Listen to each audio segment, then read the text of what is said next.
पहला प्यार, एक अनजानी सी लड़की। अंतिम भाग। अश्विनी अपने शहर आ गया था और एक एक दिन गिन रहा था कि छुट्टियां कब ख़त्म होंगी। आज अश्विन का इंतज़ार ख़त्म हो गया था और आज सृष्टि सुबह 9 बजे दिल्ली पहुंची। अश्विनी उसका स्टेशन पर इंतज़ार कर रहा था। उसने सृष्टि के हाथ से बैग ले लिया और सृष्टि के हॉस्टल जाने के लिए टैक्सी कर ली। दोनों पीछे की सीट पर साथ बैठ गए। बातों बातों में कब हॉस्टल आ गया पता ही नहीं चला। और दूसरे दिन सृष्टि कॉलेज में अपनी दोस्त से बात कर रही थी कि अश्विनी उसके पास आ गया। तुम यहाँ अपने कॉलेज नहीं गए? मैं भी इसी कॉलेज में हूँ। ठीक है, तो क्लास के बाद मिलते हैं। Bye bye. सृष्टि की दोस्त ने नेहा ने कहा, यार तू अश्विन को कैसे जानती है? अरे नेहा, पटना में मेरे घर के सामने उसका ननिहाल है। इस बार गर्मी की छुट्टी में वो पटना आया था तो उससे पहचान हो गई। वाह यार, कॉलेज की कितनी लड़कियां उसे पसंद करती है, पर वो किसी से ज़्यादा क्लोज नहीं होता। अब रोज़ अश्विन अपनी बाइक से सृष्टि को हॉस्टल छोड़ने जाता और कॉलेज भी साथ लेकर आता था। दोनों कभी कभी पार्क या हॉस्टल भी चले जाते थे, पर कभी भी अश्विनी ने सृष्टि का हाथ पकड़ने या हक करने से आगे नहीं बढ़ा। सृष्टि का विश्वास अश्विनी पर मजबूत होता जा रहा था। कभी कभी सृष्टि संडे को अश्विनी के घर भी आ जाती थी और मधु जी के साथ किचन में भी हेल्प करने लगी थी। अश्विनी के पापा मम्मी भी उसे पसंद करने लगे थे और देखते ही देखते 1 साल बीत गया और अश्विनी के ऑफिस से ज्वाइनिंग लेटर भी आ गया। अब अश्विनी ऑफिस जाने लगा था और ऑफिस थोड़ी दूर था, इसीलिए सृष्टि से संडे को ही मिल पाता था। आज संयोग से अश्विनी का बर्थडे भी था और संडे भी। सृष्टि सुबह ही अश्विनी के घर आ गई थी और मधु जी के साथ किचन में लगी थी। दोनों मिलकर अश्विनी का फेवरेट नाश्ता बना रहे थे और अश्विनी उठते ही किचन में आ गया। वाओ मोम, पनीर परांठा, हलवा, खीर, आज कुछ है क्या? बुद्धू, तेरा जन्मदिन है, भूल गया? जा जल्दी से तैयार हो जा, सृष्टि ने तेरे लिए केक भी बनाया है। ओके मोम। और फिर घंटे भर बाद अश्विनी रेडी हो गया और सब ने मिलकर भगवान की पूजा की और उसके बाद अश्विनी ने केक काटकर पहले अपनी मम्मी पापा को खिलाया और फिर सृष्टि को। शाम में अश्विनी सृष्टि को लेकर पार्क आया था कि फिर तो अगले हफ्ते ही मिल पाएंगे। पार्क में कुछ और प्रेमी जोड़े भी आए हुए थे। अश्विनी सृष्टि का हाथ अपने हाथ में लेकर पार्क की बेंच पर बैठ गया। दोनों बातें कर रहे थे कि हल्की बूंदाबांदी शुरू हो गई। पार्क में बस कुछ ही लोग थे और शायद प्रेमी युगल के लिए ये बारिश का मौसम वरदान साबित होता है। एक जोड़े को आसपास का कोई होश नहीं था। अश्विनी ने ये देखकर सृष्टि के पास आकर उसकी गोद में अपना सर रख दिया और सृष्टि उसके बालों में उंगलियों से सहलाने लगी। अश्विनी सृष्टि का चेहरा अपने हाथ से अपने चेहरे के करीब करने लगा तो सृष्टि ने उसे रोक दिया। ये ठीक नहीं है अश्विनी, बस एक किस सृष्टि, आज मेरा जन्मदिन है, मुझे बर्थडे गिफ्ट नहीं दोगी? और बोलते हुए वो सृष्टि को किस करने के लिए बढ़ा, पर सृष्टि ने उसे खुद से अलग किया और जाने के लिए खड़ी हो गई। अश्विनी सृष्टि से नाराज हो गया और उसे बाइक से हॉस्टल छोड़कर बिना बोले ही चला गया। सृष्टि अपने रूम में आकर बेड पर गिर गई और रोने लगी। 1 माह हो गया था इस बात को, पर अश्विनी सृष्टि से नाराज ही था। अब अश्विनी सृष्टि से वीकेंड पर भी नहीं मिलता था। आज 1 महीने बाद सृष्टि अश्विनी के घर आई थी ये बताने कि उसकी बहन की शादी फिक्स हो गई है और वो अपने घर पटना जा रही है। पर अश्विनी कंप्यूटर पर काम करता रहा और सृष्टि की बात का बस हाँ ना में ही जवाब दिया। और थोड़ी देर मधु जी के साथ बैठकर सृष्टि चली गई। दूसरे दिन वो पटना के लिए निकल गई। अश्विनी के ऑफिस में अश्विनी के बॉस और उसकी सेक्रेटरी के बीच कुछ चल रहा था। ये पूरे ऑफिस के लोगों को पता है। बॉस की उम्र 30 साल के करीब है और सेक्रेटरी भी 25 साल के लगभग है। दोनों अक्सर ऑफिस के बाद फिल्में देखने चले जाते थे। कितने बार अश्विनी ने दोनों को कार के अंदर रोमांस करते हुए देखा और तब उसे लगा कि ये लोग हैं जो अपनी ज़िंदगी एंजॉय कर रहे हैं और एक सृष्टि है जो मुझे अपने पास तक नहीं आने देती। अश्विनी सृष्टि से बहुत नाराज़ है पर फिर भी उसे रोज़ याद करता है।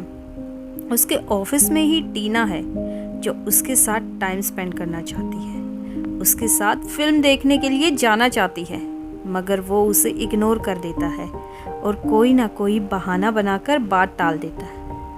आज बॉस की सेक्रेटरी थोड़ा लेट आई और बाहर से देखकर ऐसा लग रहा था कि बॉस उसे डांट रहे हैं। अश्विनी का कैबिन बगल में ही था।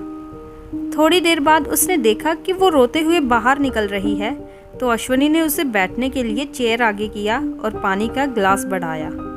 उसने पानी पिया और बताने लगी, बॉस ने मुझे धोखा दे दिया है।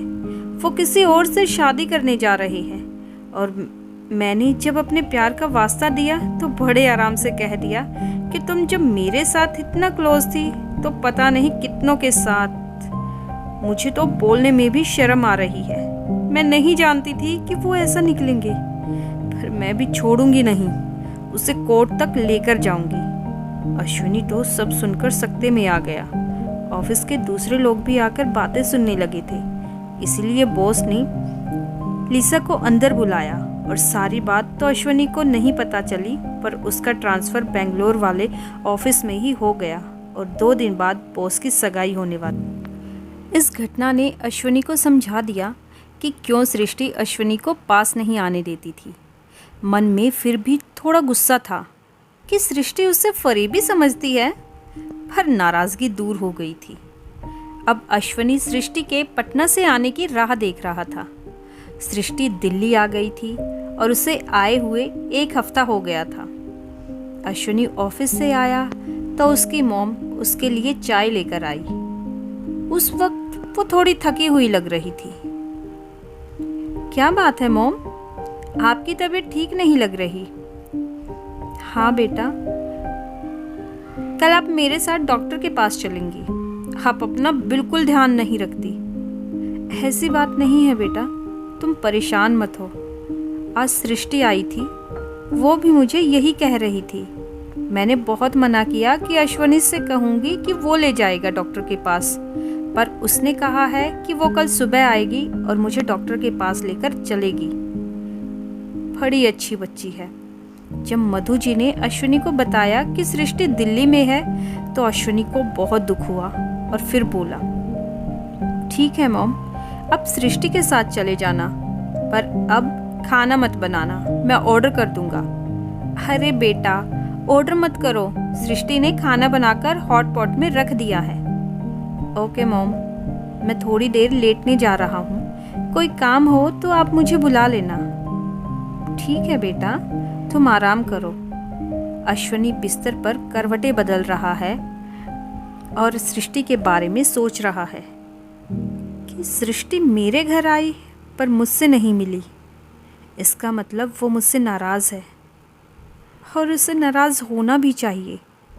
आखिर मैंने काम ही ऐसा किया है। पर मैंने किया क्या है? मैं उससे इतना प्यार करता हूँ और वो, उसे मुझ पर बिल्कुल भी विश्वास नहीं। नहीं सृष्टि, सृष्टि ऐसी नहीं है। अभी वो मुझसे नाराज़ है, फिर भी मेरी मॉम का ध्यान रखती है। अश्विनी खुद ही सवाल करता और खुद ही जवाब देकर अपने मन को समझाता। सुबह अश्विनी के ऑफिस जाने से पहले ही सृष्टि घर आ गई थी और सब साथ में नाश्ता कर रहे थे। नाश्ता करने के बाद अश्विनी के पापा ऑफिस के लिए निकल गए। उनका ऑफिस अश्विनी के ऑफिस से विपरीत दिशा में पड़ता है, इसलिए दोनों अलग अलग ही जाते हैं। अश्विनी ने मधु जी से पूछा, मम्मी, मैं भी आपके साथ डॉक्टर के पास चलूं? पर मधु जी ने मना कर दिया और कहा, अब इतनी भी बीमार नहीं हूँ कि तुम दोनों मुझे पकड़ कर ले जाओ। और इस बात पर सृष्टि नाराज होने लगी। आंटी, आप ऐसी बात बोलेंगी तो मैं नाराज हो जाऊंगी। अश्वनी ने भी इस बात पर उसका साथ दिया। मधु जी ने इस पर मुस्कुराते हुए कहा, अच्छा बाबा, नहीं बोलूंगी। अब जल्दी से ऑफिस के लिए तैयार हो, वरना देर हो जाएगी। और थोड़ी देर बाद अश्वनी ऑफिस जा रहा था और उसकी माँ और सृष्टि दोनों उसे बाय कर रहे थे। शाम में अश्वनी घर आया तो सृष्टि भी घर में ही थी और किचन में थी। अश्वनी फ्रेश होकर आया तो सृष्टि चाय बनाकर लाई और तीनों साथ में बैठकर पीने लगे। मॉम, डॉक्टर ने क्या कहा? बेटा, कुछ बड़ी बात नहीं है, बस थोड़ा ब्लड प्रेशर बढ़ गया है। पर आंटी, आपको डॉक्टर ने जो चार्ट बनाकर दिया है उसी के अनुसार खाना खाना है। और सृष्टि बीच में ही बोल पड़ी। रात 8 बजे अश्वनी सृष्टि को हॉस्टल छोड़ने जा रहा था। घर में दोनों में कोई बात नहीं हुई और अभी भी दोनों में से कोई नहीं बोल रहा था। सृष्टि का हॉस्टल आ गया तो अश्वनी ने बाइक रोकी। सृष्टि जाने लगी तो अश्वनी ने आवाज़ दी, सृष्टि, संडे को घर आओगी? ठीक है, मैं तुम्हें लेने आ जाऊंगा। ओके। फिर सृष्टि चली गई और अश्वनी भी चला गया। आज सुबह ही अश्वनी सृष्टि के हॉस्टल आकर सृष्टि को अपने साथ लेकर आ गया था और आते ही वो किचन में मधु जी की हेल्प करने लगी थी। फिर नाश्ता करने के बाद मधु जी थोड़ी देर लेट गई। अश्वनी और सृष्टि पापा के साथ बैठकर कैरम खेल रहे थे। सब पहले की तरह ही हो रहा था, पर अश्वनी को लग रहा था कि सृष्टि को एक बार तो अपनी गलती माननी चाहिए और अगर नहीं माननी तो यही पूछ लेती कि मैं इतने दिन क्यों बात नहीं कर रहा था। पर नहीं, ये तो ऐसे बिहेव कर रही है जैसे कुछ हुआ ही नहीं। हुर्रे, मैं जीत गई। सृष्टि खुश हो रही थी और अश्वनी ने उसकी ओर देखा तो मुस्कुरा दिया। पूरा दिन अच्छी तरह बीता और रात को अश्वनी सृष्टि को हॉस्टल छोड़ आया। अब दोनों वापस से फ़ोन पर बातें करने लगे थे और इधर सृष्टि पढ़ाई में बिजी रहती तो ज़्यादा बात नहीं होती थी। और एक दिन अचानक ही मधु जी ने अश्वनी को बताया कि सृष्टि के मम्मी पापा सृष्टि और तुम्हारी शादी के लिए मान गए हैं और 15 दिन बाद तुम दोनों की सगाई है, तो पटना के लिए फ़्लाइट की टिकट बुक कर लो। पर मोम, अचानक आपने मुझे कुछ बताया भी नहीं। हाँ, नहीं बताया, सरप्राइज देना था मुझे। और फिर कुछ रुक कर बोली, तुम खुश तो हो ना अश्वनी? हाँ मम्मी, खुश हूँ। और वो तो ऐसे बोल रहा था, थैंक गॉड। मैं तो डर ही गई थी कि कहीं तुम्हें कोई और ना पसंद आ गई हो। मोम, ठीक है, तो कल संडे है, सृष्टि को हॉस्टल से ले आना, हम सब शॉपिंग के लिए चलेंगे। ठीक है मोम। और रात में अश्वनी ने सृष्टि को कॉल किया, सृष्टि, तुम्हें पता है हमारी सगाई होने वाली है? हाँ, पहले आंटी ने मुझसे पूछा था शादी के बारे में। मैंने कहा 2 महीने बाद से इंटरव्यू स्टार्ट हो रहे हैं तो नौकरी लगने तक रुक जाएं। फिर आंटी ने मुझे समझाया कि शादी के बाद कोई दिक्कत नहीं होगी और तुम भी मेरी हेल्प करोगे, तो मैंने हाँ कर दी। और उसके बाद दोनों में ज़्यादा बात नहीं हुई। अश्विनी फ़ोन रखने के बाद मन ही मन गुस्सा हो रहा था। 1.5 साल से ज़्यादा हो गया है इस लड़की को मेरी ज़िंदगी में आए, पर अभी भी लगता है कि मैं इसे नहीं जानता। हमारी सगाई हो रही है और इसे पहले से ही पता है, पर कोई रिएक्शन ही नहीं। मेरी कोई परवाह नहीं है, पर मेरे मम्मी पापा का इतना ख्याल रखती है। सोचा था उसे सगाई की बात बताऊंगा तो शर्माएगी, पर नहीं, इसे तो पहले से ही पता है। अश्वनी सृष्टि को सुबह हॉस्टल से लेकर आ गया। अश्वनी ने सृष्टि को रोज़ की तरह नॉर्मल देखा तो अपने बेकरार दिल को संभाल लिया कि इस लड़की का कुछ नहीं हो सकता। अब तो मैं भी शादी के बाद ही इजहार करूँगा, वो भी मेरी अनजान दिलरुबा को अपना बनाकर। मुस्कुरा क्या रहा है? जाकर कार निकाल, हम सब तैयार हैं, पापा ने अश्वनी के आगे हाथ लहराते हुए कहा।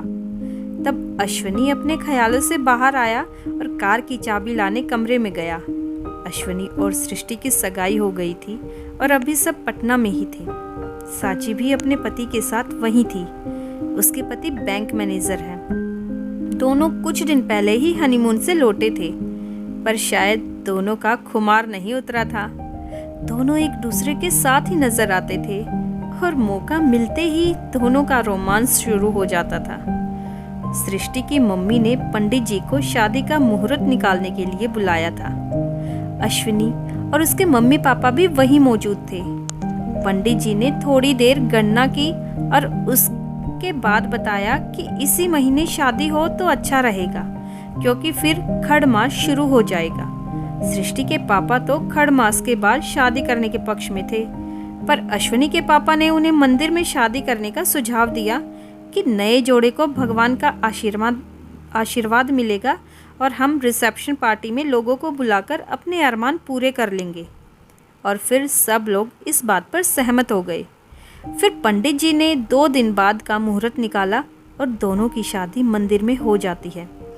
आज रिसेप्शन पार्टी है।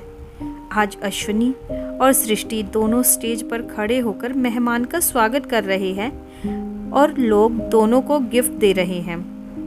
दोनों साथ में बहुत अच्छे लग रहे हैं। सबने दोनों के साथ तस्वीरें बनाई और जब दोनों को सुहागरात के लिए कमरे में भेजा गया तो सुबह के 2 बज चुके थे और दोनों को बहुत नींद आ रही थी, इसलिए एक दूसरे के गले लगकर सो गए।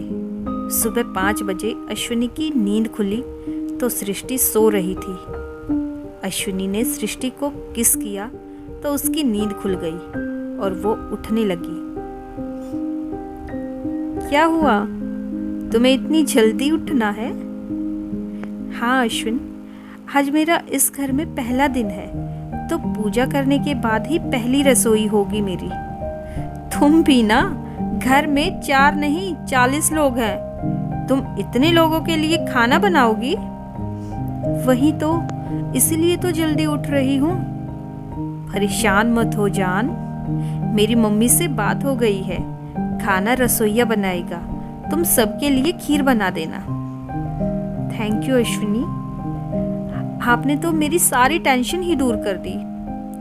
हाँ, मैं तो हमेशा बस तुम्हारे बारे में ही सोचता हूँ, पर तुम्हें तो सबका ख्याल है, बस मेरी ही फिक्र नहीं। और अश्विनी ने उदास चेहरा बनाते हुए कहा। अश्विनी, आप भी ना बड़े क्यूट हो।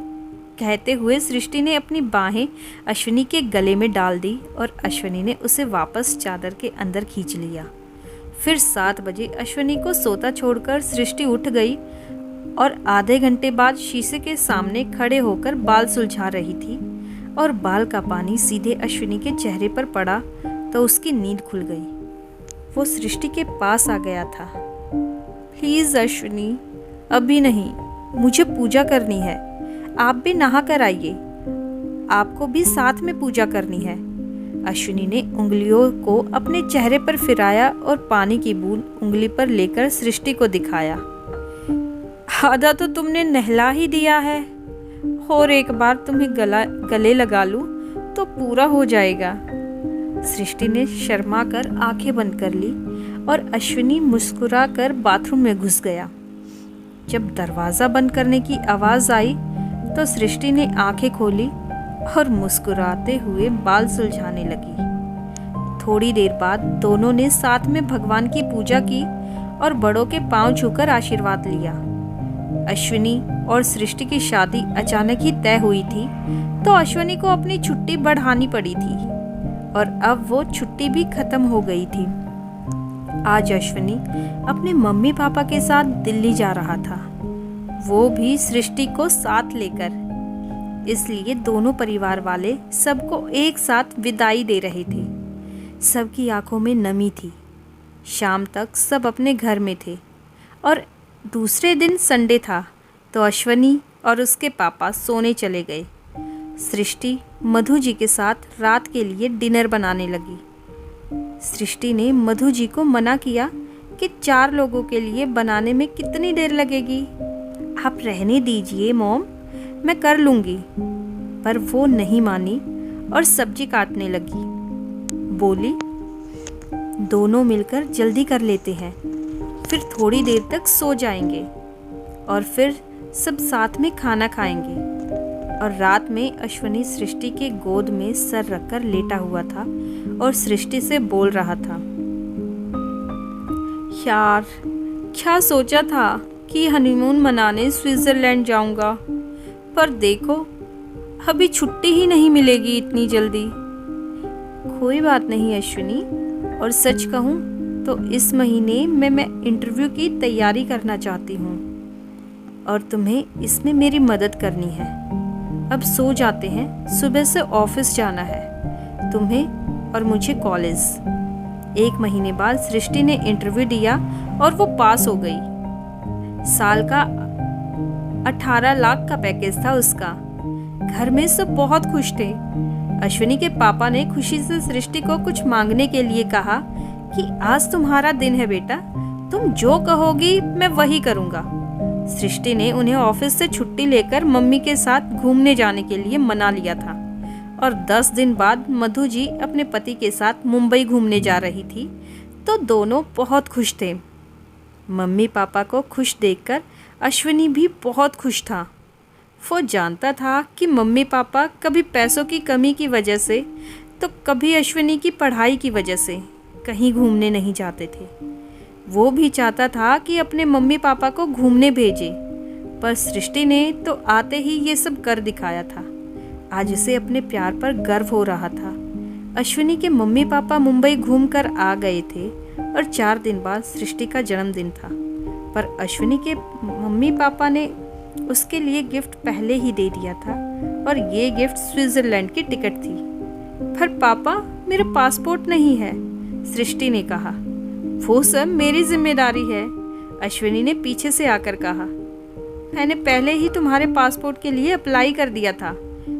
आज मेरे साथ चलना है, बस तुम्हें सिग्नेचर करना है। सृष्टि खुश हो गई और मधु जी के गले लग गई। कहते हैं ना कि औरतों के मन को भगवान भी नहीं समझ सकते, तो हम तो साधारण इंसान हैं। पर मैं तो यूँ कहूँगा कि औरतों को समझने की नहीं, बस प्यार देने की ज़रूरत होती है, बाकी सब वो खुद ही कर लेती हैं। दोस्तों, अगर आपको आज की वीडियो पसंद आई हो तो वीडियो को लाइक, शेयर और कमेंट ज़रूर कीजिए और आगे भी इसी तरह की कहानियों के लिए चैनल को सब्सक्राइब कीजिए। Thanks for watching and keep spotting.